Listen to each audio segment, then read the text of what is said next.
Buenas tardes, estimados alumnos, o quiero decir alumno, porque lo que veo, no, ahí está María Jesús Urmeneta y Juan Francisco. Bienvenidos. Es la hora así prevista, así que vamos a iniciar esta lección del curso de Verdad y Certeza.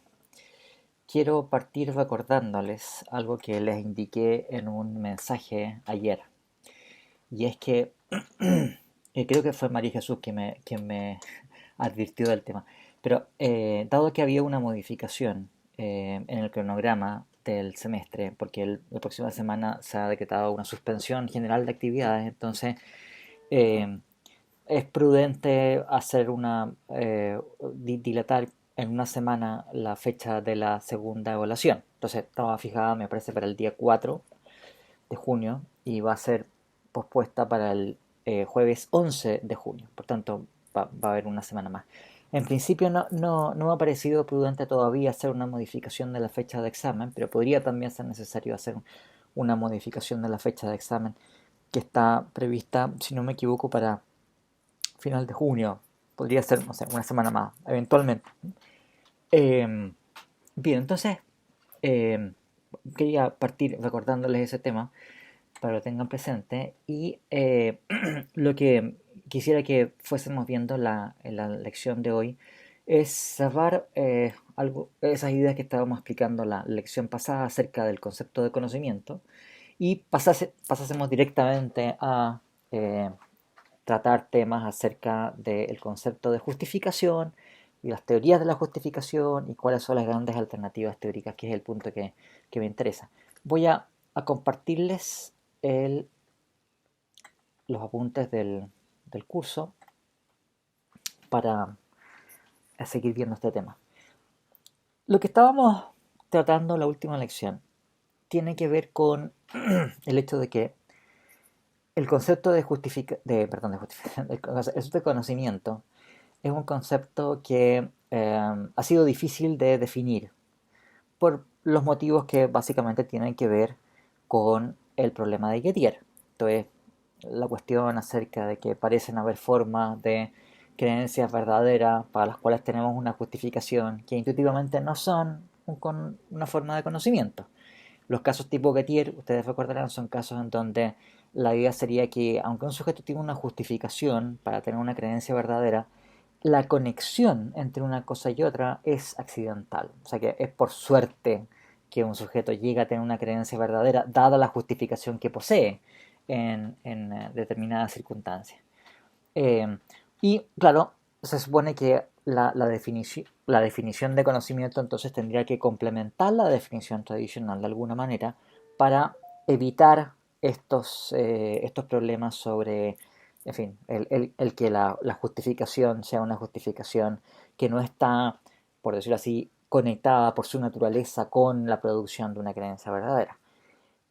Otro filósofo, como es el caso de Williamson, más bien la actitud que han adoptado frente a este mismo problema es sostener que no tenemos que pretender nosotros definir el concepto de conocimiento en términos de otras nociones que sean más básicas o mejor comprendidas por nosotros, sino que tenemos que asumir desde un principio que es una noción primitiva. Y en epistemología lo que nosotros vamos a hacer es iluminar otros conceptos, presuponiendo la comprensión previa del concepto de conocimiento, más que eh, intentar analizar el conocimiento en base a otra noción que sea más básica. O sea, ven ustedes como en la concepción tradicional, que por lo más nosotros vamos a seguir esa misma línea, digamos, cuando estaremos viendo teorías de la justificación. En la concepción tradicional, el conocimiento debe ser analizado en términos de justificación. La concepción de Williamson más bien es que la justificación que se tenga por una proposición tiene que ser analizada en términos de conocimiento, ¿no? Bien, pero les voy a hacer estas indicaciones cuando sean del caso para que ustedes sepan que hay enfoques alternativos también sobre este tema. Ahora, incluso aunque uno adopte una posición como la de Williamson acerca del conocimiento, entonces aunque uno asuma que realmente no es posible analizar el concepto de conocimiento en términos que sean más simples o eh, más claros y previo a la comprensión de esa noción, podemos de todas maneras especificar cierto tipo de roles teóricos o principios que debe satisfacer la noción de conocimiento. Y eso es lo que estábamos conversando en la clase pasada. El más importante de esto es el llamado principio de factibilidad, según el cual si yo conozco que P, entonces P. ¿Bien? Esto es que si yo conozco algo, entonces aquello que es objeto de conocimiento tiene que ser el caso. De otra manera, tendría otro tipo de estado mental, tendría una creencia, aunque sea muy justificada, pero si es conocimiento, entonces tiene que ser el caso aquello que es objeto de ese acto de conocimiento. Lo cual, también ustedes se dan cuenta, no es suficiente para que exista conocimiento. Yo puedo tener una creencia verdadera que satisface el principio de factibilidad, pero yo puedo creer que es de día, y efectivamente ser de día, y a lo mejor no tengo conocimiento que es de día, porque, en fin, creo que es de día porque me lo dijo mi abuelita, y mi abuelita es muy mentirosa, no sé.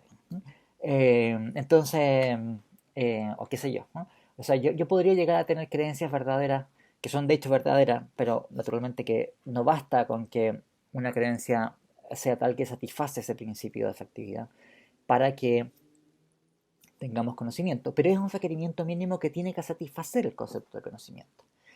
Bueno, otro tipo de restricción teórica estamos considerando, pero esta en cambio es un tipo de restricción teórica que divide a los teóricos, a los epistemólogos contemporáneos. Tenemos toda una escuela de filósofos que admiten este principio y piensan que es un principio fundamental para el conocimiento, y otra escuela de epistemólogos que lo rechaza. Entonces, ese principio es el principio que podemos llamar de reflexividad. Esto es que si un sujeto conoce que P, entonces tiene que conocer que conoce que P.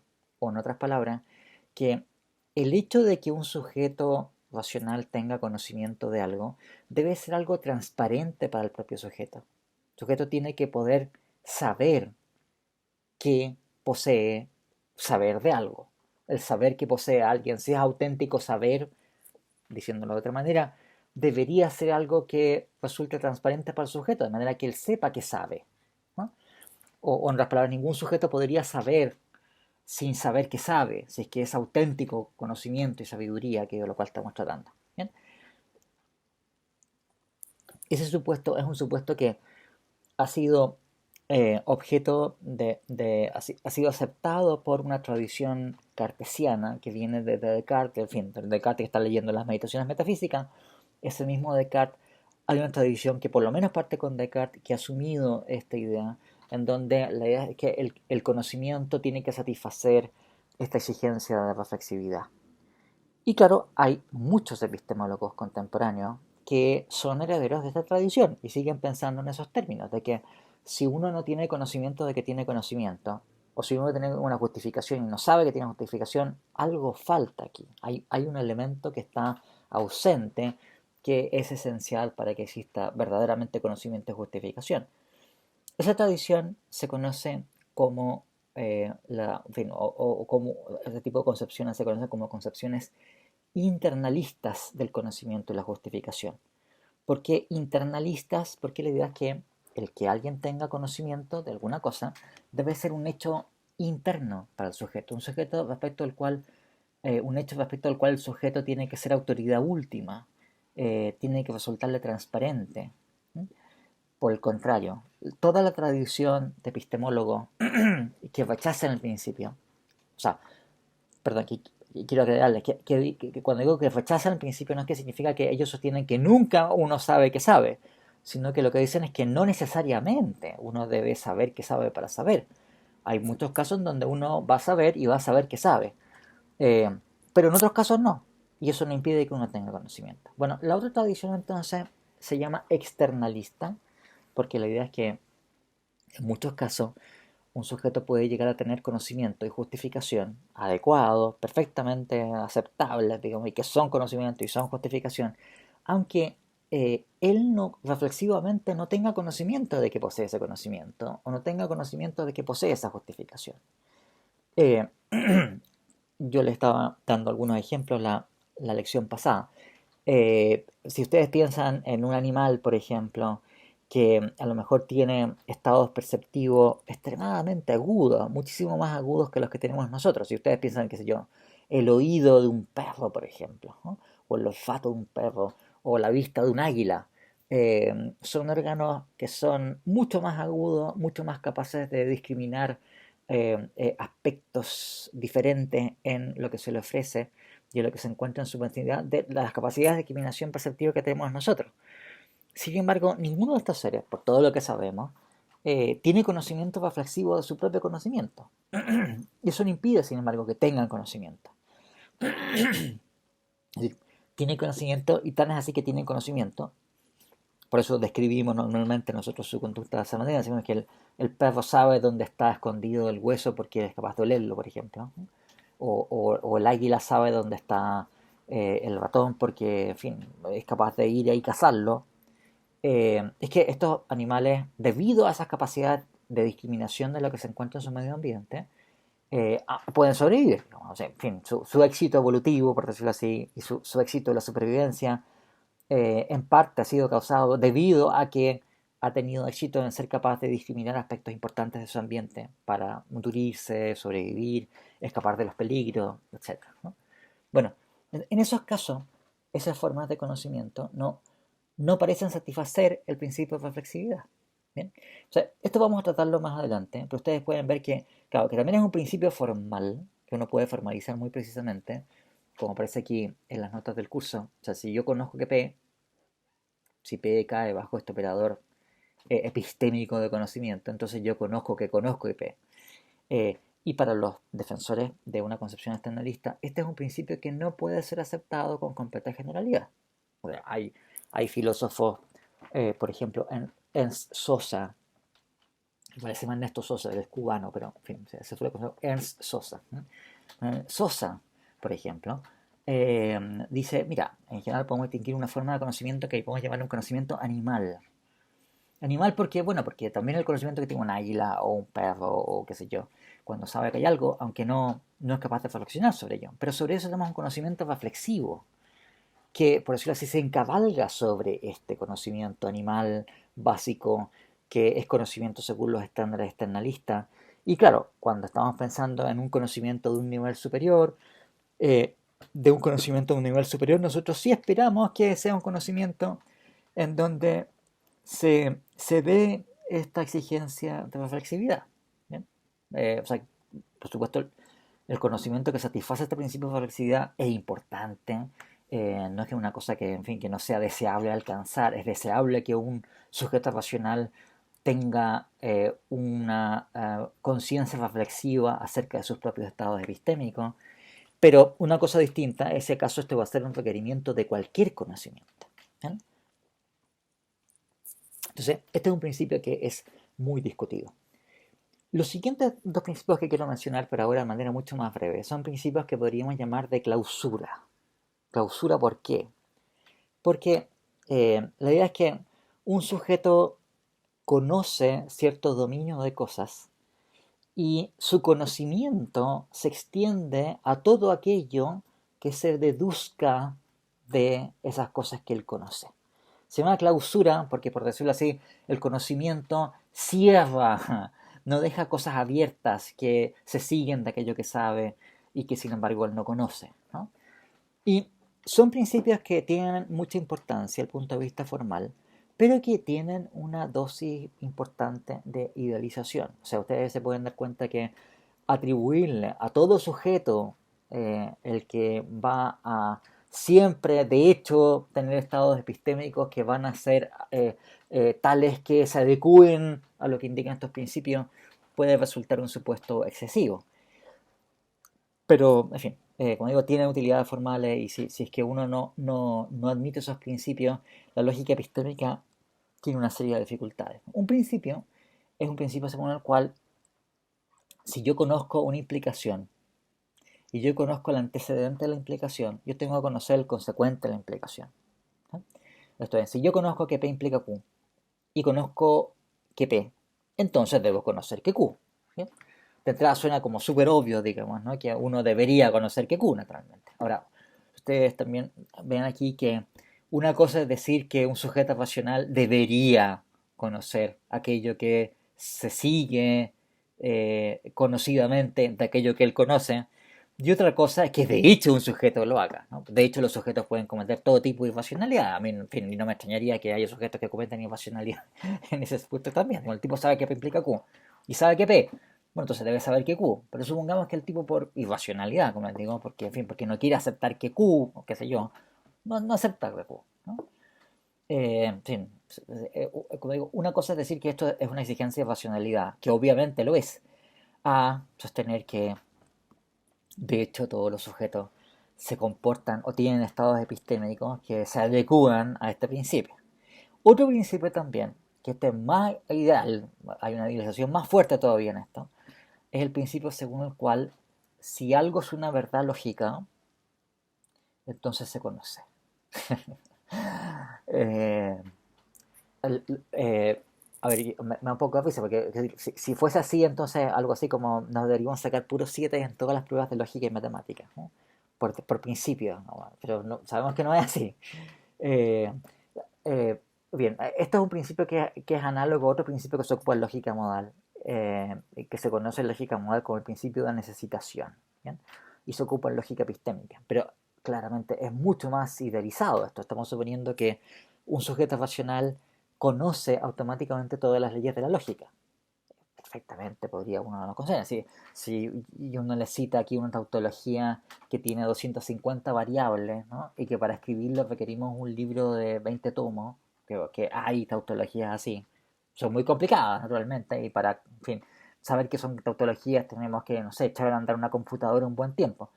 Pero claro, hay verdades de la lógica que tienen esa extensión y esa complejidad. Infinitas de esas verdades de la lógica. Y sería absurdo decir que uno sabe que todas esas verdades son verdades de la lógica, automáticamente, por el hecho de ser verdades de la lógica. Entonces, esto es naturalmente una cosa que simplifica ciertos supuestos formales, pero no es un principio muy realista acerca de cuáles son nuestros estados epistémicos de verdad. Hay otros más, pero me los voy a saltar, debido a que, como ustedes se dan cuenta, y con en fin, estas suspensiones de actividad vamos a estar bien apretaditos de tiempo este semestre. Eh, y, y bien ustedes entonces que hay ciertas cosas que podemos nosotros decir acerca del conocimiento, aunque no seamos capaces de analizar el conocimiento en términos de justificación perfectamente, ¿no? Ahora, no es necesario que nosotros, para estos efectos, no tomemos una posición acerca de cómo es que debería resolverse el problema de Gettier y si es que tiene una solución. Eh, lo, lo que, lo que vamos a hacer aquí simplemente es hacer una exploración y una consideración crítica de distintos tipos de teorías y concepciones acerca de la naturaleza de la justificación. O sea, ustedes recuerden que cuando consideramos el concepto de conocimiento según la concepción tradicional, en donde el conocimiento es creencia verdadera justificada, el elemento epistemológico crucial es el elemento de la justificación. Entonces, naturalmente, aquello en donde conviene que nosotros nos centremos con mayor énfasis es en esa noción de justificación. Esto es, ¿qué es lo que hace que una creencia esté justificada? ¿No?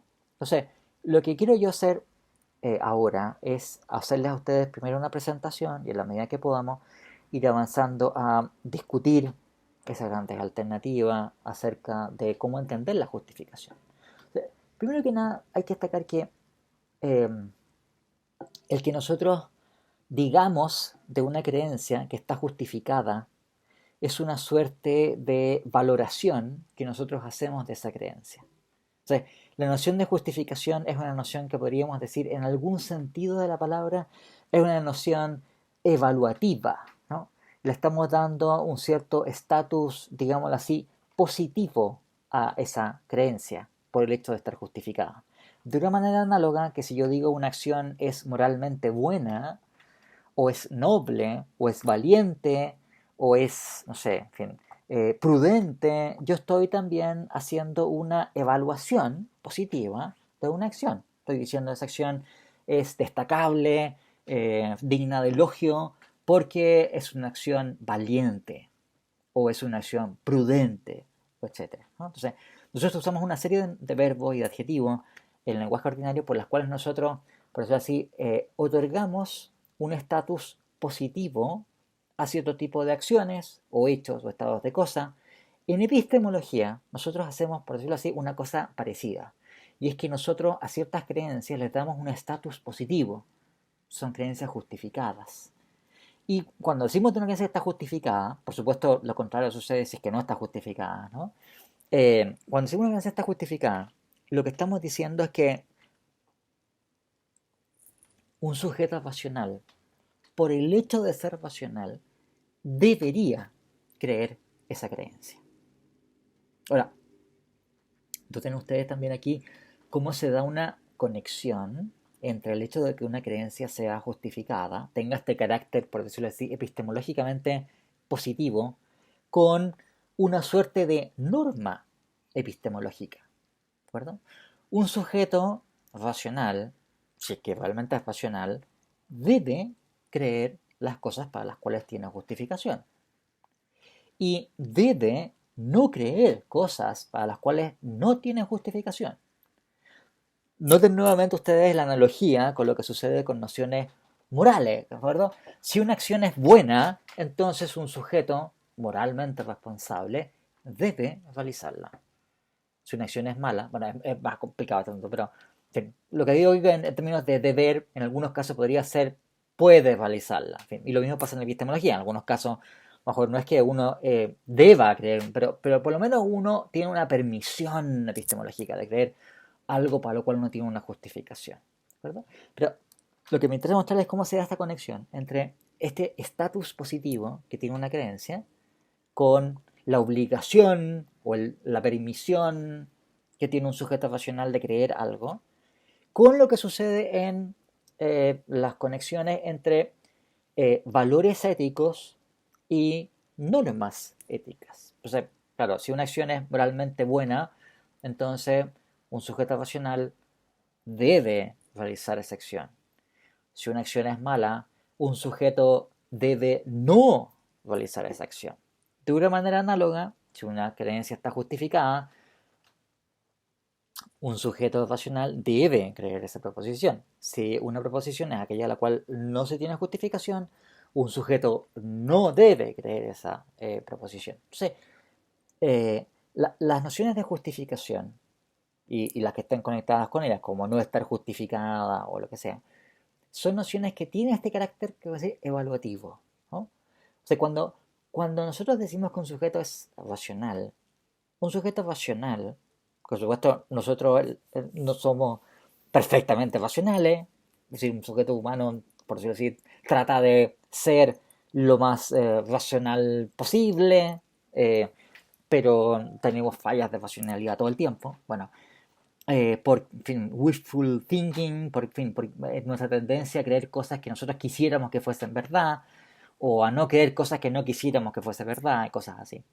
Eh, cuando, cuando estamos pensando en un sujeto racional es racional en la medida en que cree aquellas cosas que debe creer, de acuerdo a la evidencia y a la justificación que posee.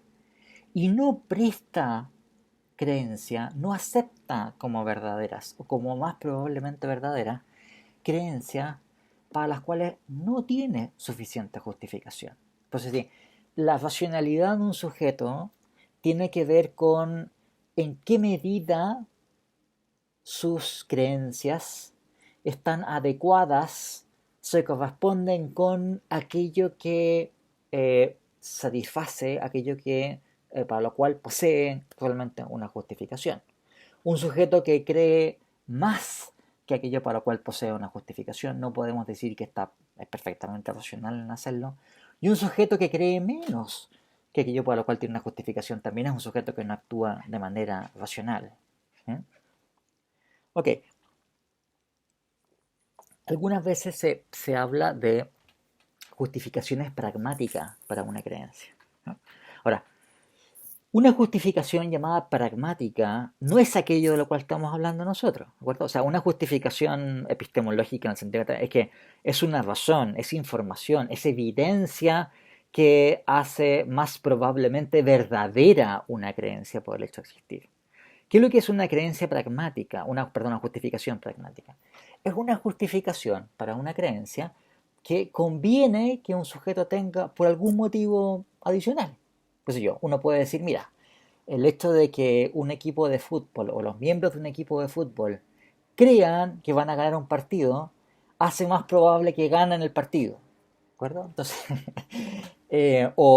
algo que también entiendo que hay evidencia empírica para esto, es que un enfermo que cree que se va a mejorar probablemente tiene una mayor probabilidad de mejorarse que uno que no se va a mejorar. Entonces, por decirlo así, conviene que uno, si está enfermo, crea que se mejora, aunque no tenga evidencia, en fin, para tal cosa. Pero si uno cree que uno se va a mejorar, entonces uno más probablemente se va a mejorar que si uno no cree que se va a mejorar. Bueno, es claro que en este caso, el que un sujeto llegue a tener la creencia de que se va a mejorar, o que sé yo, un equipo de fútbol crea, o los miembros del equipo crean que van a ganar un partido, no tiene que ver con lo que parece mostrarles la evidencia, sino que es una creencia que se llega a adoptar en la medida en que esto es más o menos voluntario, porque también ustedes se dan cuenta que el que uno tenga o no la creencia en una proposición no es una cuestión voluntaria en términos generales, es algo en lo cual tiene incidencia la voluntad, pero no es algo que determine la voluntad. Si yo estoy viendo que hay un reloj sobre la mesa, yo por más que me esfuerce en decir voy a creer que no hay un reloj sobre la mesa, digo, estoy viendo que hay un reloj sobre la mesa, ¿de acuerdo? Entonces, en fin, puedo decir lo que quiera, pero mi estado mental de creencia no es una cosa que uno pueda modificar a voluntad. Pero hay incidencia de factores emocionales, factores volitivos, y por eso entonces que nosotros cometemos irracionalidades como esto que no tiene una traducción muy fácil al español, pero en inglés se llama el wishful thinking, o sea, el pensamiento, por decir, el hecho de que uno tenga un cierto bias, una cierta inclinación a aceptar como verdaderas cosas porque uno cree que sean verdaderas. Entonces uno, por eso sí, la evidencia a favor de eso, de esa proposición que uno quisiera que fuera verdadera, uno tiende a verla un poquito, por decirlo así, con un plus, un agregado adicional a su valor real. Y al revés, digamos, si uno quisiera que una proposición no fuese verdadera, uno tiende a ser más reacio y aceptar la evidencia a su favor. Bien, pero sé cómo hacerse. No estamos hablando aquí de justificaciones pragmáticas, no estamos hablando aquí de creencias para las cuales uno pudiese decir que es conveniente que uno crea tales cosas porque tiene tales o cuales ventajas, ¿no? Estamos hablando de cosas que uno debe creer o está legitimado en creerla o hay una permisión para creerla porque uno tiene una justificación que es una razón para pensar que son verdaderas, ¿no? Ok, entonces hago esto como una introducción general a este tema y para hacer algunas precisiones conceptuales importantes. Otra precisión importante, que es la siguiente, ¿no? Hay una diferencia, y esto no es simplemente una cuestión por decir, de lenguaje ordinario, digamos, que hablamos de esta manera, no, hay una diferencia conceptual importante entre tener una justificación para una creencia eh, y creer justificadamente una proposición, ¿no? Un sujeto puede tener justificaciones o puede tener cierta, llamémoslo así, evidencia a favor de una proposición y sin embargo no creer esa proposición. Y no porque es irracional, por supuesto, hay algunos casos donde un tipo puede ser irracional, digamos, un tipo tiene evidencia para creer una proposición. El típico ejemplo que sale en los libros es, bueno, alguien, no sé, tiene evidencia de que la señora lo engaña. Ya, pero el tipo, en fin, no quiere creerlo, ¿de acuerdo? Entonces, tiene la evidencia, pero no acepta la cuestión porque, en fin, porque no quiere aceptar eso, digamos, ¿no? O lo que sea, ¿no? Bueno, eh, lo que estamos hablando del caso es donde un sujeto puede tener cierta evidencia, que es una razón para pensar que la proposición en cuestión es más probablemente verdadera que falsa. Y sin embargo, el sujeto no es irracional al no creer en la proposición. ¿Verdad? O sea, el que cierta pieza de evidencia, hablemos así, ¿no? O pedazos de evidencia, sea justificación a favor de una proposición, no es algo que determine que en último término el sujeto en cuestión que posee esa evidencia, considerada toda la otra evidencia que tenga, deba creer esa proposición. Distinto el caso de un sujeto que cree una proposición y tiene efectivamente una justificación. ¿De acuerdo? ¿Por qué pasa eso? Porque muchas veces la evidencia que se logra recabar o que se posee a favor o en contra de una proposición debe ser sopesada entre sí. La situación en que se puede encontrar un sujeto que no tiene completa certeza, lo cual pasa casi siempre, ¿no? Es que tenemos evidencia que parece apuntar en un sentido y tenemos evidencia que parece apuntar en otro sentido. Por eso que digo, un sujeto racional puede suceder, puede ser que en otros casos en donde no tengamos ese conflicto, pero en muchos casos donde sí hay un conflicto, en donde la evidencia apunta en un sentido, pero otra evidencia apunta en otro sentido diferente, ¿no? Por eso se habla en epistemología de algo que se llama en inglés un defeater, ¿no? Lo cual se puede traducir como un desvirtuador, ¿no? Otra gente ha traducido como derrotador, pero en fin, da lo mismo. Yo prefiero traducirlo como desvirtuador. ¿De acuerdo? Ahora, ¿qué es lo que pasa con un desvirtuador? ¿No? Bueno, supongamos que yo tengo cierta evidencia para creer que es el caso. No, no sé, por ejemplo. Eh, Supongamos que yo leo el periódico en la mañana y dice el periódico de que hay estudios muy avanzados para sacar una vacuna de aquí a 2 meses más contra el coronavirus. ¿Ok? Ya, entonces, si yo veo la noticia en el diario, esa es una razón para creer que en 2 meses más vamos a tener una vacuna contra el coronavirus. ¿Ok?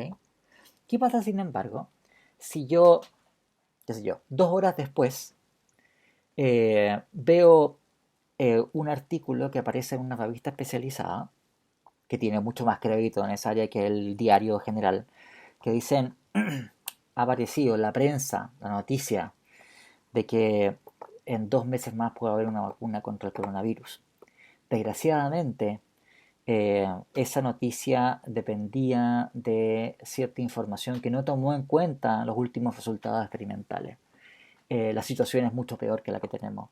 En realidad, la vacuna, en el mejor de los casos, estará en 6 meses más. Bien, entonces, vean ustedes lo que ha sucedido. No es que la primera información sea información que no justifica la creencia de que va a haber una vacuna en 2 meses más. Por supuesto que es evidencia que apoya la creencia de que va a haber una vacuna en 2 meses más. El problema es que tengo después información adicional que me dice, no viejo, esa información no es confiable. ¿Ya? Bueno, ese es un tipo de desvirtuador. Entonces, la información ulterior lo que hace es que desvirtúa la información que yo tenía inicialmente. Y otro caso puede ser, porque este caso es un caso en donde, por decirlo así, la evidencia posterior lo que está haciendo es que me está atacando directamente la evidencia que yo tenía inicialmente a favor de la proposición de que habrá una vacuna contra el coronavirus en 2 meses más. Pero también puede haber un caso, que por decir, no es un caso en donde el desvirtuador ataca la justificación anterior, sino que es evidencia para la negación de la proposición que estaba siendo justificada por la evidencia inicial.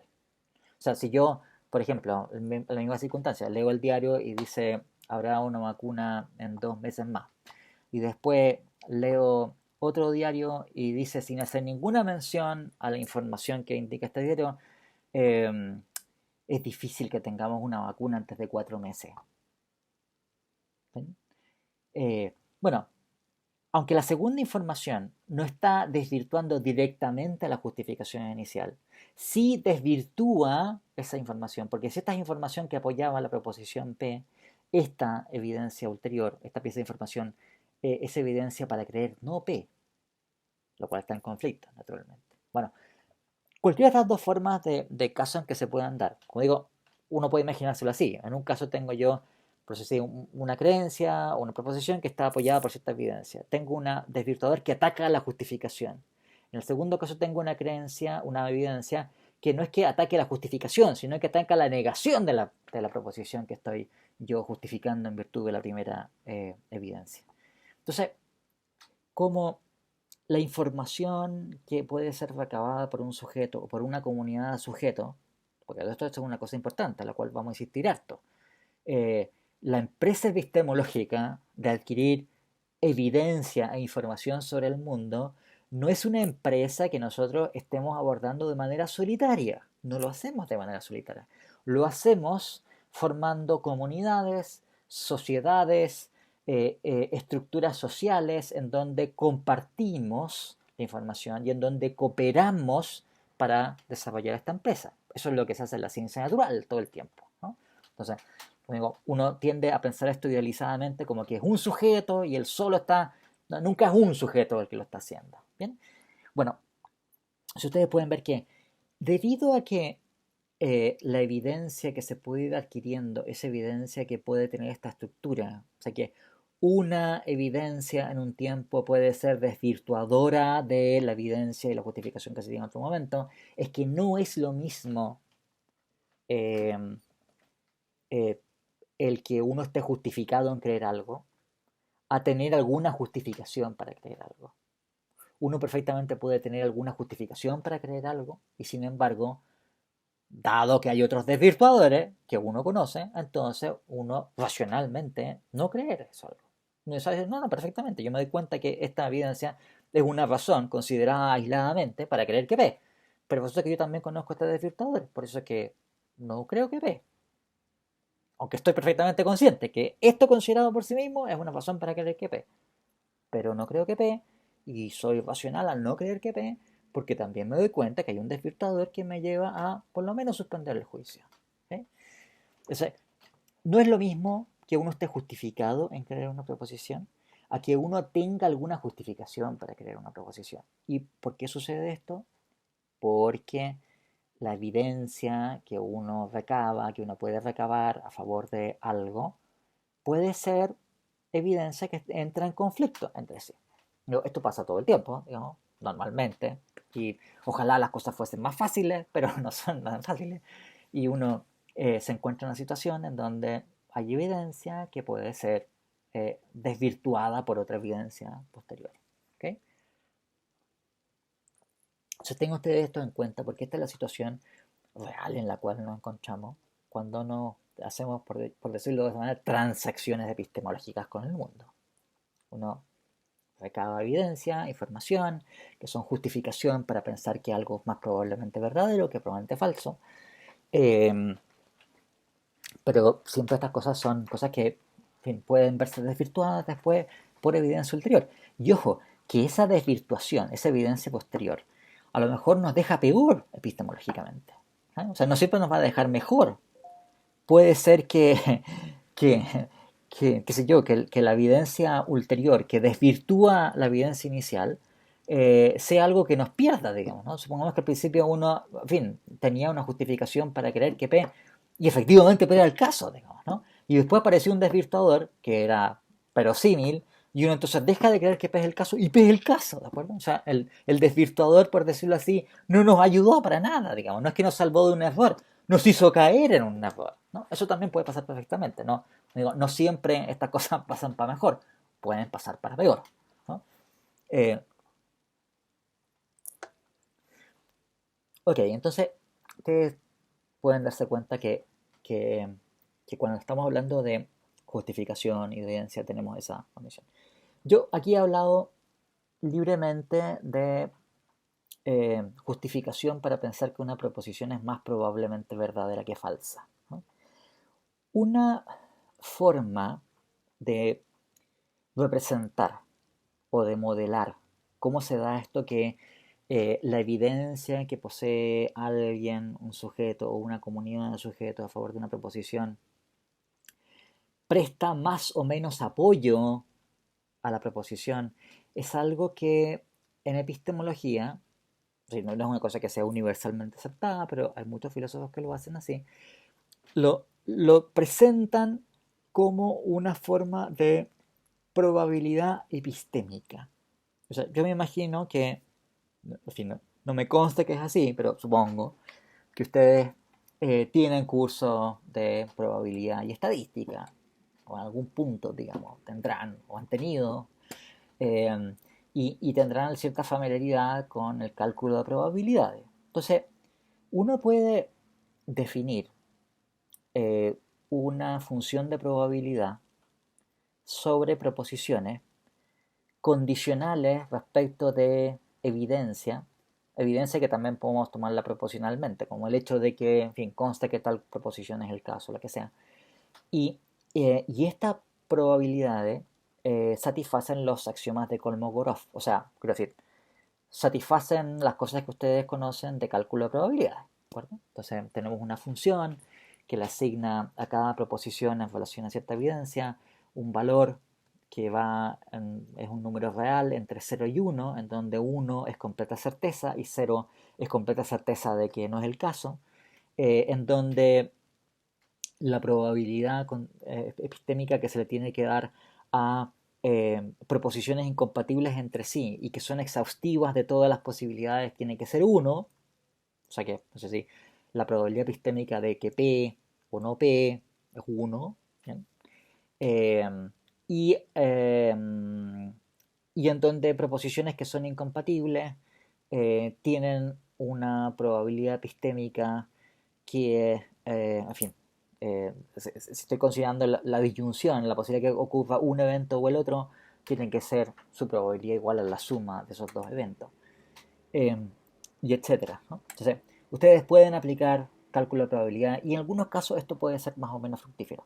Creo que en varios casos voy a apelar a esto, pero insisto, no para tomarse esto muy seriamente, diciendo como que cada uno de nosotros, por ejemplo, tiene una función de probabilidad epistémica, y entonces uno puede decir, sí, la justificación que yo tengo para creer que mañana va a llover es de 0.5432. No, no, en fin, yo no creo que pase tal cosa. Hay filósofos que dicen que sí, digamos, pero es una cosa muy debatida. Pero en algunos casos puede ser esto una cosa útil para comprender cómo es que se da esto, que hay evidencia que apoya una proposición de un grado mayor o menor, ¿no? En algunos casos eh, esa evidencia puede, por decirlo así, ser evidencia que haga razonable pensar que la proposición es verdadera en un 0,8 y en otro caso como un 0,3. ¿No? Y una manera también simplificada de decir qué es lo que sucede con un sujeto racional es que si un sujeto racional tiene evidencia para pensar de que la probabilidad de que la proposición sea verdadera es mayor que a que sea falsa, o sea, si tiene evidencia que apoya la proposición en un grado que es 0,500000001, entonces él debe creer que P, más que no P. ¿Eh? Eh, Nuevamente es una manera de modelar esto, de simplificar, de presentar esto de manera más o menos, en fin, gráfica y utilizar recursos teóricos que ya conocemos, como son los del cálculo de probabilidades, para modelar la situación epistemológica en la cual se encuentra un sujeto. E insisto, eh, es una cuestión muy discutida en epistemología. Si es que acaso nosotros podemos asignarle probabilidades con mucha confianza a esos grados de creencia, ¿no? Yo aquí lo único que estoy diciendo es, vamos a usar esto en algunos casos para representar el tipo de situación epistemológica en la cual se puede encontrar un sujeto racional, dada evidencia parcial a favor de una proposición. Que esto además que es el caso normal, digamos, ¿no? Los casos de completa certeza son, no sé, eso vale para Dios, digamos, ¿no? Pero para sujetos como nosotros, lo que tenemos es evidencia más o menos fuerte. ¿Eh? Ok, entonces, eh, quiero yo ahora introducirles a ustedes algunas distinciones fundamentales, ¿no? Acerca de cómo debemos concebir la justificación. Un tipo de distinción, es una distinción de la cual ya hemos hablado, que es la distinción entre concepciones internalistas y externalistas acerca de la justificación y el conocimiento.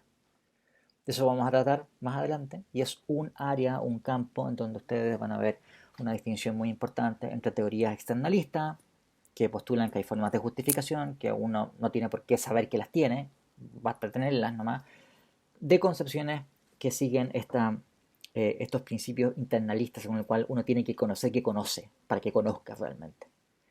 Pero hay una distinción, aparte de esa distinción que digo entre internalista y externalista, que es relativamente reciente en la historia de la filosofía. O sea, es una cuestión que ustedes ven formulada en los años 70, por ahí, eh, pero ustedes, en fin, habitualmente, digo habitualmente porque no sé si me voy a encontrar con un caso especial, no es una pregunta fructífera que ustedes digan, ah, bueno, pero Aristóteles era internalista o externalista. No sé, digo, o sea, estáis preguntando en términos de un debate que no existía en su época, entonces es difícil que filósofos con anterioridad estén tomando posición en una discusión que no conocen. Ahora, hay sí un debate que es mucho más antiguo, muy, muy antiguo, eh, y que tiene una tradición venerable en el pensamiento occidental. ¿Y qué es la distinción entre concepciones llamadas fundacionalistas del conocimiento de la justificación y concepciones coherentistas del conocimiento y la justificación? Ustedes recordarán que hablamos del coherentismo a propósito del concepto de verdad, ¿de acuerdo? Bueno, aquí no estamos hablando del concepto de verdad como coherencia, estamos hablando de la justificación como coherencia, ¿ok? Bueno, ¿cuál es la idea central aquí? Que cuando uno está considerando cómo se estructuran las justificaciones que nosotros tenemos para las creencias que tenemos, ¿no? Esas justificaciones se estructuran normalmente por vínculos inferenciales. ¿Qué quiero decir con esto? Que uno, en fin, es una cosa discutible que son todas nuestras creencias así o no, pero uno llega a creer ciertas cosas debido a que uno estima que tiene justificación para otras. Y uno puede inferir ciertas cosas a partir de otras. Si yo veo que hay humo, por ejemplo, saliendo de arriba de un edificio, yo puedo inferir que hay fuego, por colocar un ejemplo elemental. Si yo tengo motivos para pensar que Sócrates es griego y que los griegos son seres humanos, yo tengo razones para creer que Sócrates es un ser humano. Si eh, yo tengo razones para creer que es de día y hoy es martes, entonces yo tengo razones para creer que es martes y es de día.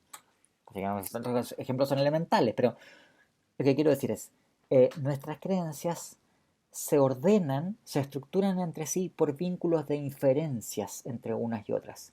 Hay creencias que prestan apoyo inferencial a otras, de tal manera que debido a que uno cree una de ellas, uno entonces tiene una justificación para creer otra de esas creencias. Bien, sí, ¿cuál es el punto central aquí? Que o sea, además, ustedes pueden hacer el ejercicio diciendo, a ver, si yo considero cualquier creencia que yo considere más o menos obvia, como diciendo, a ver, ¿por qué yo creo que, no sé, digo, ¿no? Eh, el 21 de mayo cae este año jueves. Eh, bueno, uno va a decir, a ver, yo creo que el 21 de mayo es jueves porque sé que hoy es martes, sé que hoy es 19 de mayo y sé que pasado mañana va a ser 21. Ahora, naturalmente que uno podría decir, bueno, ¿y cómo sé que hoy es 19 de mayo? Bueno, porque vi el calendario hoy día en la mañana. ¿Y por qué sé que el calendario es confiable? Bueno, porque, etcétera, etcétera. Uno va a tener, por decirlo así, justificaciones inferenciales para todas las creencias que uno está aduciendo. Normalmente lo que sucede es que se forma una estructura, por decirlo así, piramidal, en donde la creencia de base de que el jueves, el 21 de mayo toca jueves, eh, depende inferencialmente de otras creencias que a su vez dependen inferencialmente de otras creencias y así entonces esto se va ampliando hacia arriba, ¿no? ¿Cuál es el punto aquí? Los fundacionalistas, así se los denomina, son filósofos que sostienen que esta cadena de inferencias no puede extenderse al infinito y tampoco puede ser circular. Por tanto, en esta cadena de vínculos inferenciales en donde ciertas creencias apoyan otras, que a su vez apoyan en otras, que a su vez apoyan en otras, esta cadena de vínculos inferenciales debe terminar en ciertos puntos. Y esos puntos habrán de ser proposiciones que nosotros vamos a creer en virtud de alguna justificación que no es inferencial. Entonces, la idea de la fundacionalista es que nuestras creencias justificadas deben, por decirlo así, tener su apoyo últimamente en creencias para las cuales nuestra justificación no es que derivemos esa justificación a partir de otras, sino que debe ser una justificación, podemos llamarla inmediata. ¿Bien? O sea que algo pasa con esas proposiciones que nosotros estamos justificados en creerla, aunque no tengamos una inferencia y no podamos derivar esa justificación a partir de la inferencia de otras creencias. ¿Okay? Un coherentista, en cambio, es un filósofo que rechaza que existan creencias para las cuales tengamos nosotros justificaciones inmediatas. O sea, la idea sería, bueno, en realidad no solamente el coherentista, pero la idea sería, mira, la única manera de justificar una creencia es porque podemos inferirla a partir de otra. No hay ninguna otra manera de tener una creencia justificada. La única manera de tener justificación epistemológicamente es si nosotros podemos inferir una creencia desde otras creencias. Y claro, y si es así, tenemos dos alternativas. O bien, que ustedes ven esta pirámide, ¿no? Que se extiende hacia arriba, esa secuencia se va a extender al infinito, por eso dicen que las creencias están apoyadas en otras creencias, que a su vez están apoyadas en otras creencias, que a su vez están apoyadas en otras creencias, y así al infinito, ¿de acuerdo? O tenemos que admitir que hay estructuras circulares de justificación. O sea, que tenemos creencias que se justifican, por decirlo así, unas respecto de las otras, en donde todas ellas se justifican inferencialmente a partir de las restantes. Entonces, en la literatura se denomina fundacionalista a quienes, como digo, sostienen que hay creencias, hay formas de justificación inmediata que no son de carácter inferencial. Los coherentistas típicamente son filósofos que rechazan que existan cualquier forma de justificación no inferencial. Otra palabra es que toda forma de justificación tiene que ser la inferencia que hacemos a partir de otras creencias, ¿no? Hay un tercer tipo de filósofo, que es un tipo que es mucho más raro y que en la historia de la filosofía es una posición que casi no ha sido defendida. O sea, hoy día hay alguna gente que está trabajando en esto, pero es como una especie como de experimento teórico, digamos, mira, nadie se ha fijado en esta alternativa y por qué no la miramos con detención a ver si, que se llama el infinitismo, ¿ya? O sea, estoy dando donde tenemos una secuencia infinita de justificaciones que se extiende sin que haya ninguna cota superior a esas justificaciones. Hay un filósofo que se llama Peter Klein que defiende el infinitismo. ¿Bien? Yo no voy a hablar nada del infinitismo porque no tenemos tiempo en primer lugar, tampoco me parece creíble que les diga, pero en fin, aunque teóricamente es muy interesante, pero no vamos a hablar. Entonces, las alternativas sistemáticamente importantes, históricamente importantes, además, son el fundacionalismo y el coherentismo, ¿no? Ahora, ¿desde cuándo que tenemos esas distinciones? Mira, por lo menos Aristóteles. Aristóteles, en el capítulo tercero de los segundos analíticos, bueno, ustedes que Aristóteles se le llama el padre de la lógica, porque él, en fin, fue el quien primero describió con precisión estructuras en donde a partir de ciertas premisas se sigue necesariamente una cierta conclusión. Estos tipos de razonamiento los denominaba el silogismoi, ¿no? Donde viene silogismo. Y junto con describir estructuras de deducción, Aristóteles entonces elaboró una teoría de la ciencia, de la episteme, del conocimiento, donde sostenía que uno tiene conocimiento de algo cuando uno es capaz de deducirlo a partir de premisas que tienen cierto carácter. Ahora, Aristóteles se dio cuenta ya entonces, me digo, esto es como una primera formulación de una teoría de la ciencia que depende de una concepción de la deducción. Aristóteles se da cuenta inmediatamente de decir, bueno, pero aquí, ¿cómo lo vamos a hacer?